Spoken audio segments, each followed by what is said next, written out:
नमस्कार, शेतकरी योद्धा न्यूज लाईव्ह लातूर चॅनलमध्ये आपलं हार्दिक स्वागत। पाहुयात आजच्या घडामोडी। बातमी आहे लातूर नांदेड महामार्गावरील अपघाताची मालिका सुरूच। इको गाडीचा अपघात, 2 जण गंभीर, 1 किरकोळ जखमी।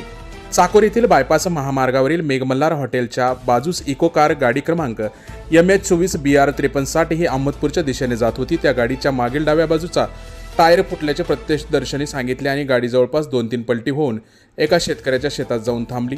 त्या गाडीमध्ये 3 जण प्रवासी होते। त्यात 2 जण गंभीर झाले असून 1 जण किरकोळ जखमी झाला आहे।